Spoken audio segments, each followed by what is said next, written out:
국민을 두려워하지 않는 정권은 반드시 심판받았다는 것이 역사이고 그리고 진리입니다. 정치 검찰을 악용해서 조작과 공작을 하더라도 잠시 숨기고 왜곡할 수는 있겠지만 진실을 영원히 가둘 수는 없습니다. 어떻게든 관심을 적게 받아보려 토요일에 조사를 받겠다면서 결국 의료진까지 대기하게 만드는 민폐 조사를 받는 지경에까지 이르렀습니다. 그러고서는 또다시 정치 공작 운운하면서 민주투사 코스프레를 즐기고 있습니다. 본인이 만났을 때 야당 대표가 가지고 있는 그러한 사법적 리스크에 대해서 대통령으로서의 어떤 시그널이라고 이해를 국민들이 한다면 그거는 대단히 언페어한 그러한 것이 될 수도 있겠다라는 것을 말씀하셨고. 네, 한 주간의 여론 흐름 짚어보겠습니다. 배종찬 인사이트 K 소장, 이은영 휴먼앤데이터 소장 나오셨습니다. 어서 오십시오. 네, 안녕하십니까. 배 소장님, 윤석열 대통령 지지율 갤럽에서는 전주와 동일하게, 리얼미터에서는 소폭 하락, RN서치에서는 소폭 상승했습니다. 어떤 현안들이 가장 영향을 줬습니까? 다포 상태로 보입니다. 윤석열 대통령 지금 또 해외 순방인데 순방 네. 효과가 나타나고 있지는 않거든요. 그럼 그 다포 상태에 영향을 준 건 뭘까? 다른 것보다는 중도층, 무당층, 또 MZ세대 더 흡수되어야 되는데 흡수되지 않는 응답자층에 영향을 미쳤을 만한, 특히 이제 또 보수층 일부에도 영향을 미쳤을 만한 이슈입니다. 그런 것이 이제 바로 역사 논쟁, 이념 전쟁, 이 부분이 대통령 지지율에 현재로서는 가장 크게 영향을 주고 있는 것으로 보입니다. 네. 이 소장님, 네. 지금 대통령 해외 순방 중이잖아요. 네. 이번 조사에서는 반영이 안 된 거죠? 그러니까 그 RN서치 오늘 나온 자료 보면 조금 일부 반영된 것 같습니다. 대통령 네. 지지율이 한 2% 조금 넘게 올랐는데요. 근데 아직 그 순방 중이기 때문에 크게 반영되지는 않은 것 같고, 이제 지금 기사로 전해지기로는 그 인도 방문한 내용하고 그다음에 바이든 대통령과의 친밀도를 높인 그런 내용들, 그다음에 이 녹색 사다리를 위해서 그 기금을, 녹색 기후 기금을 상당히 쾌척하는 그런 기사들이 있는데, 사실 지금 경제 상황이 안 좋다 보니까 이런 이제 자꾸 순방 나가셨을 때 뭐 이렇게 큰 돈을 쓰는 거에 대해서는 좀 부정적인 견해들도 있는 것 같습니다. 네. 배 소장님, 예. 윤석열 대통령 역사 이념을 강조하는 발언 이어가고 있습니다. 미디어 토마토 조사를 보니까 국민 60% 이상이 이념을 우선시하는 발언에 동의하지 않는다고 응답했는데, 그러면 윤 대통령 지지율에도 계속 영향을 주고 있는 겁니까? 조금 부담이 되죠. 네. 그럴 수밖에 없는 것이 또 중도층이나 또 일부 보수층에서는, 지지층에서는 색깔론으로 인식을 할 수가 있거든요. 그러니까 지난번에 우리 MBN 시사 스페셜에 출연했던 김병민 최고위원의 경우에는 이 이념이 뭐냐 이렇게 물었더니 자유민주주의와 시장 경제 체제다. 근데 그렇게 받아들이기가 힘들다라는 겁니다. 일반 국민들을. 네. 그렇다면 보다 더 소상하게 그 이념이 구태의 색깔론이 아니다, 이런 설명을 덧붙인다면 모르겠지만 자꾸만 그 대통령의 이념 전쟁이 홍범도 장군의 흉상, 철거 이전 논란, 또 역사 논쟁으로 이제 연결돼 버리거든요. 네. 이렇게 된다면 일부 보수 지지층에도 색깔론으로 영향을 줄 수 있기 때문에 부담스럽다. 그렇다면 대통령이나 대통령실에서 해야 되는 것은 그 이념의 구체적인 이 모습은 뭐다라는 것을 보다 더 상세하고 최근의 경향성에 맞는 그런 이념인지 아닌지를 덧붙여서 설명을 할 필요가 있는 것이겠죠. 이은영 소장님, 네. 이념 역사 논쟁의 최종 책임에 대한 묻는 여론조사에서도 윤 대통령이 높게 나왔습니다. 네. 그 최종 책임에 대해서 윤 대통령이 책임이 있다라고 보는 의견이 61.9%나 네. 나온 거는 굉장히 지금 높게 나온 거고, 야권의 책임이 있다는 거는 30.3%인데 그럼 이게 향후 정치권 전체에도 영향을 줄 수 있는 겁니까? 저는 줄 것으로 보여지고요. 최근에 이제 대통령 지지율이 전화면접 조사하고 ARS 다 포함을 해보면 한 33에서 38 정도 사이가 나와요. 그런데 지금 저 자료를 보면은 야권의 책임이 있다가 30%까지 조금 더 아래로 떨어지잖아요. 윤 대통령 책임으로 귀인하는 반대하는 여론이 지금 굉장히 높은 상황이고, 그리고 이것이 지금 대구 경북 지역이라든지 또 이제 그 고연령층에게 특히 홍범도 장군 논란이 그렇게 받아들여지지 않고 있는 흐름인 것 같아요. 그리고 여기에 이제 박정원 대령 이 이야기까지 같이 정치 중립을 지켜야 되는 군 문제까지 같이 결합이 되면서 보수층에서 지금 별로 호응을 받지 못하고 있고, 그것이 지금 그 여당의 지지율의 정체 현상으로 좀 이어지고 있는 것 같습니다. 그럼 이 이념 논쟁이 네. 중도층 민심에도 영향을 주게 됩니까? 상당히 이게 좀 줄 걸로 보여지고요. 중도층은 사실 이 논쟁 자체가 지금 갑자기 정말 뜬금포 같이 올라온 논란으로 좀 보여지고 있는 것 같아요. 그래서 대통령의 발언에 대해서 지금 공감을 못하고 있는 상황이고, 특히 그 대통령께서 국무위원들에게 전사가 되라라고 이야기를 했거든요. 그러니까 그것이 국무위원들은 정말 그 국정을 이끌어 가야 될 사람들에게 싸우라, 특히 야당과 싸우라라고 이렇게 이야기를 하는 것에 대해서 잘 이해를 못하고 있는 상황인 네. 것 같습니다. 배종찬 수사님, 네. 육군사관학교에 홍범도 장군 흉상 이전을 두고 여야 계속 부딪히고 있는데요. 예. 여론조사를 보면 홍범도 장군을 민족주의자로 본다는 응답이 34.4%, 공산주의자로 본다는 응답이 17.1%로 조사됐습니다. 이 지금 이념 역사 논쟁이 총선까지 갈 것으로 보세요. 그러니까 이게 이제 이 정부 여당에서 계속 주장을 한다면 총선까지도 영향을 미칠 수 있겠죠. 그런데 지금 나오는 여론으로 보면 총선까지 밀어붙였을 때 별로 정부 여당에는 크게 도움이 되지 않는다는 걸 이제 확인할 수가 있는데, 이게 이른바 과유불급입니다. 우리가 지나치면 안 되는데 영화 친구를 보더라도 그렇지 않습니까?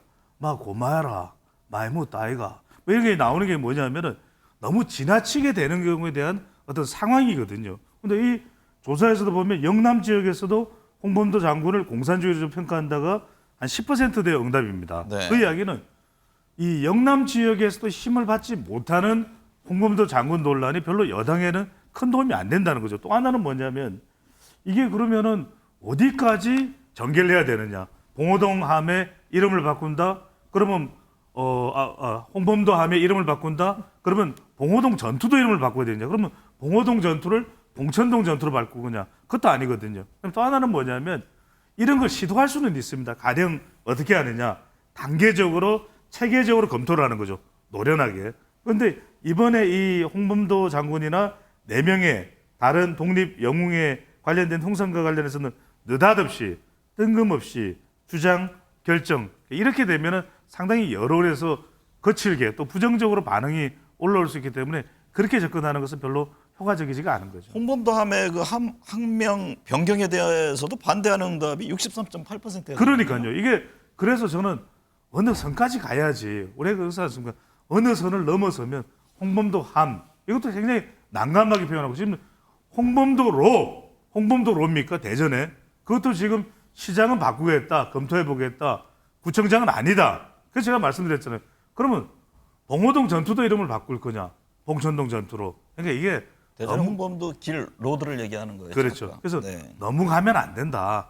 그러니까 뭐 그러면 검토하고 지금 이 상황에서 이렇게 지금 뭐 지속적으로 여론이 호응하지 않으면 여권에서 뭐 다시 회군을 한다든가 전략을 바꾼다거나 해야 될 필요성이 있어 보입니까? 그렇죠. 이제 이럴 때 뭐라고 나오냐면 또 윤석열 대통령이 더군다나 해외 순방을 다니면서 민생입니다. 네. 민생이 제일 중요합니다.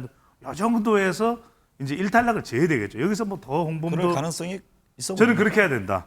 그렇게 해야 할 된다. 가능성이 높다. 네. 지금 여론이 심상치가 않다.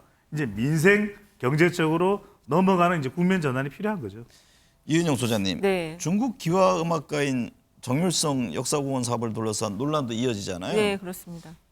이게 국민 상당수 45.1%가 반대하는데 호남 지역에서도 반대한다는 의견이 더 높게 나왔다면서요? 예, 반대한다는 의견이 높게 나왔는데 이게 이제 여론조사 공정에서 1,001명 대상 조사를 한 건데요. 사실 이 정율성이라는 사람에 대해서 많은 분들이 좀 이게 누구인가 이렇게 생각하실 수가 있는데 이게 이제 논란이 되다 보니까 관심을 갖게 되는 건데 이 조사에서도 보면 잘 모르겠다는 의견이 거의 30% 가까이가 나와요. 그래서 찬성하다는 의견은 25.4%인데 이제 그 광주시에서는 이게 원래 이제 예전 예전부터 전 정권에서부터 했던 사업이기 때문에 크게 이렇게 중요하게 생각을 하지 않았는데 이게 최근에 이념 논쟁과 맞물리면서 그 보수 성향 그 시민단체 여러 곳에서 광주의 그 강기정 시장을 국가보안법으로 지금 또 고발을 한 상황입니다. 그래서 네. 이게 지금 그 이 정률성이라는 분은 그 중국에서는 좀 추앙받는 인물이어서 이게 한중 우호 관계에서 이분을 좀 이렇게 지렛대로 삼는 그런 행사를 하기도 했는데 굉장히 지금 좀 난감한 상황이 되어 있어서 지금 좀 전에 앵커님께서 말씀하신 것처럼 이 이념 논란이 지금 호응받지 못하는 상황에서 이게 각 그 지자체에서 크고 작은 논란으로 이어지는 것은 좀 이번에는 좀 마무리를 지어야 된다 이렇게 생각이 듭니다. 배종찬 소장님, 예. 윤미향 무소속 의원이 조총련이 주최한 간도 대지진 추도식에 참석한 것을 두고서도 지금 이념 공방이 한창이잖아요. 그렇죠. 네. 이게 윤 의원 참여한 거 여론은 어떻게 나타납니까? 안 좋습니다. 뭐 이게 뭐 빅데이터 상으로도 그렇고 이게 다른 걸 떠나서 그냥 간토 대지진 학살 한국인에 대한 추모다. 그러면 누가 한번 반대를 하겠습니까? 근데 뭐가 들어가냐면 조총련이 들어가는 거예요. 그거는 우리 국민들이 못 받아들입니다. 그래서 거듭 말씀드리지만 윤미향 의원이 무소속이지만 사실상 정서적으로는 더불어민주당으로 인식이 되고 있습니다. 그래서 하지 말았어야 돼요. 그래서 사과 반성을 하는 게 필요하고 앞서도 말씀드렸지만 정율성 역사공헌도 안 됩니다. 이게 왜 안 되냐면은 그러니까 홍범도 장군하고는 완전히 다른 이야기예요. 홍범도 장군은 소련 공산당을 지적받지만 43년에 사망을 합니다. 그런데 정율성 이 사람은 6.25 전쟁으로 중공군이 쳐내려왔을 때 같이 있던 인물이에요. 그거는 못 받아들이죠. 그러니까 네. 이제 이게 그래서 얼마 전까지는 지금 단식 때문에 더불어민주당 지지율이 호남에서 좀 올라간 결과를 한국 갤럽에서 볼 수 있지만 한국 갤럽의 호남 지지율이 지난주, 지지난주 많이 떨어졌어요. 그 이유 중에 하나가 정율성 공원일 수도 있기 때문에 정율성 공원은 빨리 중단하고 그다음에 윤미향 의원은 아무리 본인이 무소속이라도 더불어민주당에 부담을 주고 있기 때문에 사과와 반성을 해야 되겠죠. 이은영 소장님, 네. 민주당 윤 의원의 그 조총련 행사 참석 논란에 대해서 뭐 목소리는 내고 있지 않잖아요. 그렇습니다. 이게 지금 이게 의원 개인 일정으로 참석한 행사이고 그래서 이게 지금 당에서는 좀 난감한 상황인 것 같아요. 그래서 좀 이런 이념 논쟁이 이어지는 시기에 이걸 가지고 어떤 이슈화를 시키겠다라는 목적하에 간 것이 아니면 조금 의원들의 개인 일정도 조금 조심할 필요는 있다 이런 생각이 좀 듭니다. 네. 배 수장님, 예. 이재명 대표가 단식 10하루째 이어가고 있습니다. 갤럽 조사를 보면요. 민주당 지지율이 전주에 비해서 크게 상승했는데 이 대표의 단식이 영향이라고 볼 수 있을까요? 영향으로 봐야 될 것 같아요. 지금 바로 화면에 좀 갤럽 조사를 바로 보여주시래요. 그래서 이제 지금 이 갤럽 조사에서 동률이 됐지만 직전 조사가 27%입니다. 어디에서 많이 올랐냐면 이재명 대표와 관련이 있다고 볼 수밖에 없는 것이 이재명 대표가 광역단체장을 지냈던 인천 경기에서 올라갑니다. 네. 그리고 또 하나가 지지율이 꺼져 있었던 30대에서 올라가요. 전통적으로 민주당 지지성이 강합니다. 그런데 핵심적인 건 어디냐? 호남이에요. 호남이 직전 조사 27% 더불어민주당 지지율일 때는 호남에서 몇 퍼센트인지 아십니까? 41, 43, 43이었는데 이번에 61%로 무려 한 주 만에 18%포인트로 올라갔어요. 그 이야기는 호남도 답답하죠. 민주당이 이 모양으로 이제 총선 대비를 가는 이 상황 자체가 굉장히 호남도 볼멘 소리가 나옵니다. 그런데 당대표가 단식에 들어가면 그래 이건 위기야. 이건 우리가 또 다른 목소리 낼 수 없지. 단식의 영향으로 그동안 분열의 목소리가 나오는 쪽에서 결집을 하는 양상이 형태가 나오고 있다고 봐야 되겠습니다. 네. 이은영 수장님 보기에는 네. 어떻습니까? 지금 민주당 지지율 오른 것이 단식의 영향이 가장 크다고 보시나요? 그렇습니다. 특별히 지금 민주당에 별다른 지금 이슈가 없었고요. 저희가 지난주 이 시간에 RN서치 조사가 50%가 나왔었거든요. 네. 물론 이제 이번 주에는 민주당 지지율이 RN서치 기준으로는 좀 하락을 했지만 그래도 여전히 40% 초반대 국민의힘보다 더 높은 수준으로 지금 나오는 자료를 보면은 44.9%로 지금 나오고 있거든요. 그래서 지금 그 사이에 있었던 거는 이재명 대표 단식 이거 하나인데 특히 이제 지금 이 단식이 가져오는 효과가 모든 어떤 여러 가지 이슈가 굉장히 많은 상황에서 야당은 이재명 대표 중심으로 이슈가 이제 정렬이 다시 되는 거예요. 그리고 지금 보시면 아시겠지만 단식 1일차, 2일차 계속 이슈의 화제가 결국 이재명 대표 중심으로 모아지다 보니까 호남에서도 지금 말씀하신 것처럼 지난 조사 대비 18%포인트가 상승을 했거든요. 중도층에서도 지금 이재명 대표와 민주당을 지지하는 흐름으로 이게 그동안은 좀 정체되어 있던 것이 이제 방향성을 좀 가져가기 시작한다. 이렇게 좀 볼 수 있겠습니다. 장내 정치 지도자 선호도 조사를 보니까요, 배 소장님. 예. 이재명 대표가 19%, 한동훈 장관이 12%를 얻었습니다. 이 대표는 지난 조사보다는 선호도가 한 3%포인트 줄어드는 모습이 있는데 민주당 지지율 상승한 것과는 별개인가요? 이게 그래서 뭐냐면은 단식이 분명히 내부 결집의 효과는 있습니다. 네. 같은 한국 갤럽 조사입니다. 같은 시기에 실시된 같은 조사인데 지지율은 7%포인트가 올라갔고 호남에서는 무려 18%포인트가 올라갔습니다. 그런데 자기 정치 지도자를 물어봤습니다. 이재명 대표 개인을 물어본 겁니다. 민주당 지지율에는. 이재명 대표 개인의 지지율을 물어봤더니 자기 지도자 중에서는 가장 높게 나왔지만 19%입니다. 네. 이게 지난해 9월 이후 조사에서는 낮아진 거예요. 가장 낮아진 겁니다. 지난해 9월 이후부터 자기 지도자를 물을 때 이재명 대표가 20%대는 계속 유지를 했거든요. 근데 이번 조사에서 19%입니다. 또 하나는 뭐냐면 더불어민주당 지지층에서는 적어도 이재명 대표가 압도적으로 한 60% 이상은 나와줘야 된다. 왜냐하면 이재명 대표가 그랬잖아요. 당의 한 78% 지지를 압도적으로 받으면서 당대표가 됐잖아요. 이렇게 했는데 이 조사를 보면은 더불어민주당 지지층의 45%만이 이재명 대표를 선택했거든요. 그러니까 단식이 내부 결집에는 상당히 도움이 됐는데 이재명 대표 개인이나 민주당이 외연히 확장되는데 도움이 됐느냐 하면 꼭 딱히 그렇지는 않다. 이렇게 분석을 할 수가 있는 거죠. 이은영 소장님 견해는 어떻습니까? 지금 뭐 어쨌든 민주진영에서는 이재명 대표, 네. 또 여권에서는 한동훈 장관이 그렇죠. 뭐 압도적인 선두권이잖아요. 네. 근데 이 자료를 보면은 지금 이재명 대표 외에 그 민주당 그 야권에서 지금 후보로 거론이 된 분은 이낙연 후보 한 분인데 격차가 지금 너무 크게 납니다. 김동연 지사도 여기 있죠. 김동연 지사도 있고 세 분이 있는데 이 두 이낙연 그 전 대표 김동연 지사는 또 지금 현직이고 그래서 네. 어떤 정치 지도자로 보기에는 조금 이제 거리가 아직은 있는 상황이고 민주당 지지층 안에서도 이 두 분은 거의 한 자리 숫자예요. 그래서 대체가 지금 좀 불가능한 그런 상황이다라고 볼 수 있고 그리고 지금 이 단식이 가져오는 효과가 이제 지금 다음 주면은 임계점으로 가는 상황이거든요. 그리고 그 사이에 지금 검찰 조사를 받았고 오늘도 이제 교권 수호를 위한 법안 개정을 하겠다. 이제 그런 중요한 포인트들을 지금 가져가고 있기 때문에 다음 주에 만약에 또 검찰 소환이 된다면 이거는 명분상에서는 이재명 대표의 완승으로 갈 가능성이 높고 그러다 보면 중도층이 지금 민주당 쪽으로 이동하는 방향성을 좀 더 세게 가져갈 수 있다. 저는 그렇게 보고 있습니다. 다음 주가 아니라 일요일이니까 이번 주가 그렇죠. 이번 되겠- 주입니다. 네. 예. 이 소장님, 이재명 대표가요 윤석열 정권의 국정 쇄신, 후쿠시마 오염수 방류 반대 등을 천명하면서 지금 무기한 단식하고 있잖아요. 예, 그렇습니다. 단식 명분과 관련해서는 국민 의견이 팽팽하게 나뉘고 있다면서요. 예, 여론조사 어떻게 공정 해석해야 되죠? 자료 보면 충분하다가 단식의 명분이 충분하다가 46점이 충분하지 않다가 47%인데 이게 지금 자료를 보면은요. 호남하고 충청에서는 충분하다가 50%를 살짝 넘은 수준이고 또 40대, 50대, 30대 이쪽은 또 굉장히 이제 그 50%에 넘어가거나 근접하는 그런 숫자들이 나왔어요. 그래서 이게 지금 이번 주에 임계점을 넘어가서 쓰러져서 이제 병원에 가게 되면 근데 그 사이에 지금 검찰 소환에 응했단 말이에요. 그래서 그 중도층이 보거나 또는 그 20, 30대들이 볼 때는 이거는 이제 할 만큼은 했다. 이렇게 좀 여론의 흐름이 갈 가능성도 좀 있습니다. 배 수장님 견해는 어떻습니까? 예. 이재명 대표가 검찰 조사 5번째 어제 출석을 예. 했고 또 뭐 최소 한 차례도 예정이 돼 있잖아요. 예.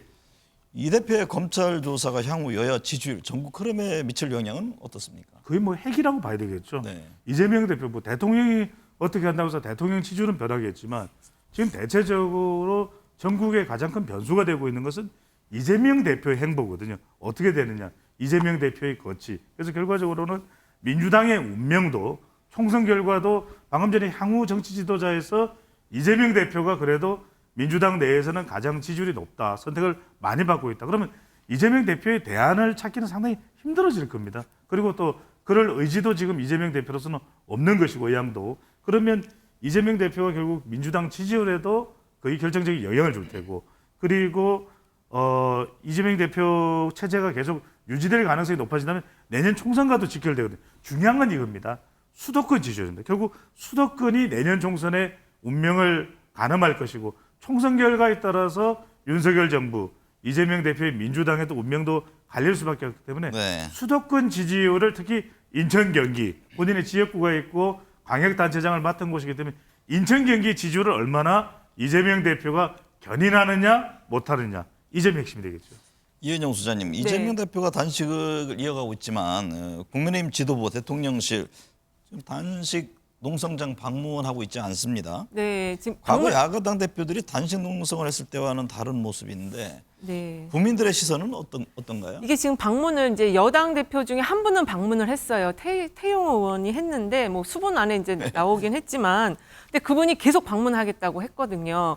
그래서 지금 이재명 대표도 이 여당이 이제 그 야당 대표가 단식을 할 때 물밑 어떤 협상 창구를 만들지 않는 것에 대해서 이건 만료 방문이 아니라 항의 방문을 항의 방문을 하겠다는 했는데. 거잖아요. 예, 그런데 어쨌든 그래도 여당의 의원이 방문을 했기 때문에, 근데 그 잔인하다라는 그런 표현을 써서 평가를 한 것 같습니다. 그래서 근데 이게 시간이 다 이번 주로 가서 만약에 이제 검찰 소환 12일 날 예정되어 있는데 만약에 갔는데 거기서 쓰러져서 나온다. 그리고 그 다음 주가 바로 이제 추석 연휴로 이어지거든요. 이렇게 되면은 지금 여당으로서는 정말 그 명분 싸움에서 굉장히 불리한 구도로 지금 아주 불리한 그런 위치에서 이제 추석을 맞게 돼서 추석 밥상 여론에서 완전히 밀릴 가능성이 있어요.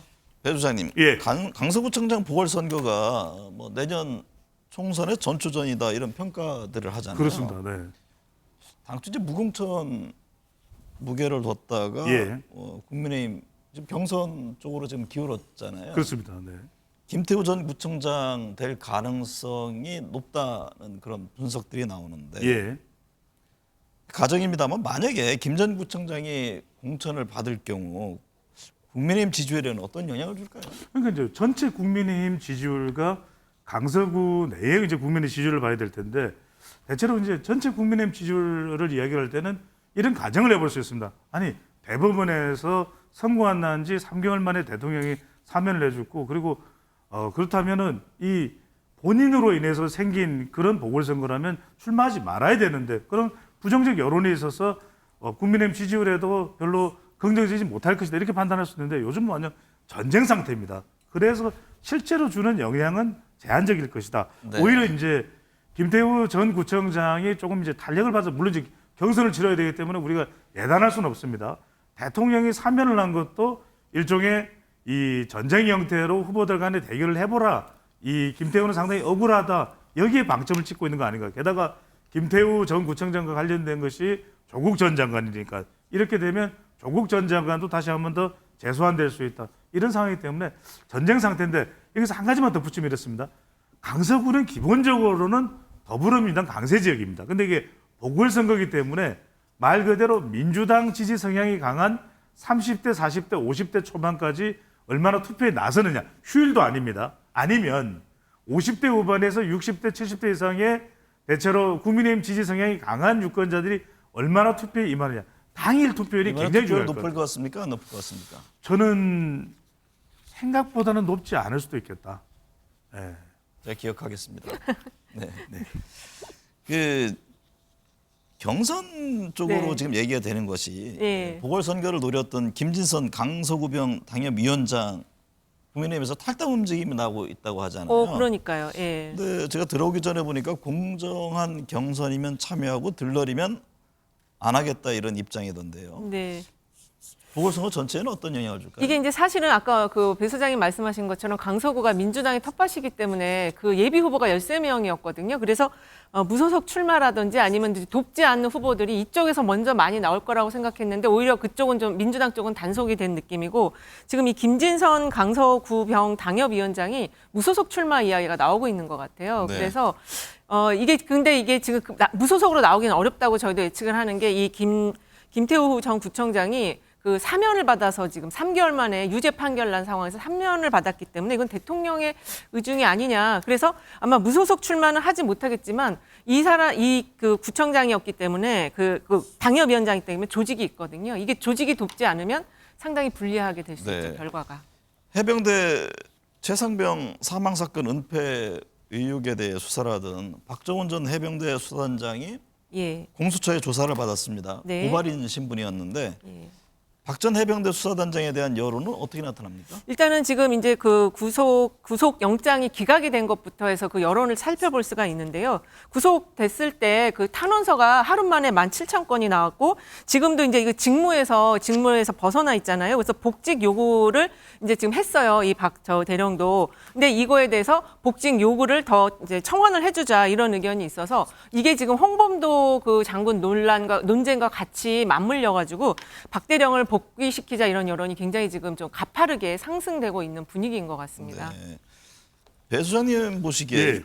박정훈 전 대령 관련한 문제 이것도 정치권에 상당히 영향을 주고 있는 거죠. 그렇습니다. 이게 또 정부 여당이 부담을 안고 있는 거죠. 왜냐하면 해병대 장병이 순직을 한 것이고 또 그것을 이제 규명하기 위해서 지금 수사가 이루어진 것인데 여기에 또 국방부 장관도 등장하고 또 안보실 차장 또 국방비서관까지 거론되고 있거든요. 이건 이제 부담되는 거죠. 아까 제가 말씀드렸지 정치 이슈는 논란이 계속되거나 가유불급이라고 너무 이게 지나치고 선을 넘어가면 결국 부담이 됩니다.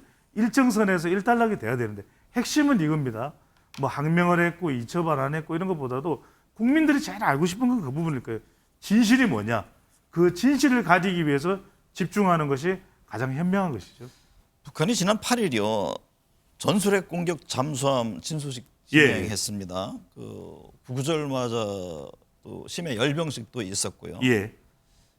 이 지금 북한과 러시아의 또 뭐 정상 간 만남 얘기도 나오는데 동방포럼요. 네. 소위 말해서 뭐 신냉정 시대 회귀 얘기가 되고 있지 않습니까? 예.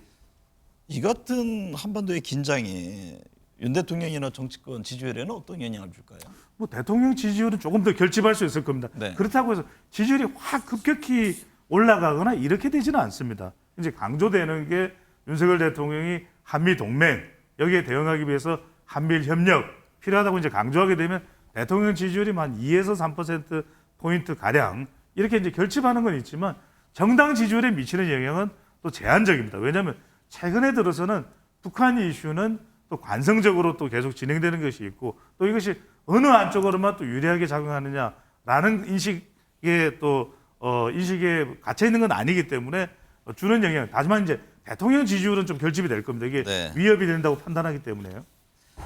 이번 한 주 주요 관심 있게 봐야 될 현안은 어떤 겁니까? 일단은 가장 중요한 게 지금 이제 전국의 핵인 이재명 대표가 이번 주에 과연 이제 그 임계점에 도달하게 될 텐데 그 형태가 어떻게 될 것이냐. 검찰에 들어가서 임계점에 도달해서 병원에 실려갈지 아니면 그냥 단식 현장에서 그럴지 그리고 그것과 관련해서 중도층의 표심이 어떻게 이동할지가 굉장히 중요할 것 같습니다. 특히 지금 추석을 앞두고 있기 때문에 네. 지금 아까 말씀드린 것처럼 중도층의 표심이 그 단식의 명분이 이따 쪽으로 조금 바뀌고 있거든요. 그래서 그것이 가장 중요한 이슈일 것 같습니다. 배 수장님은 저는 이제 이동관 방통위원장이 이제 본격적으로 행보가 될 텐데 그게 어떤 언론에 어떤 영향을 미치는지 또 하나는 이제 해병대 특검을 민주당에서는 발의를 한 상태 아니겠습니까? 이 부분에 대해서 본회의 통과 또 윤석열 대통령의 이 부분에 대한 태도 등도 중요한 현안이 될 것으로 보입니다.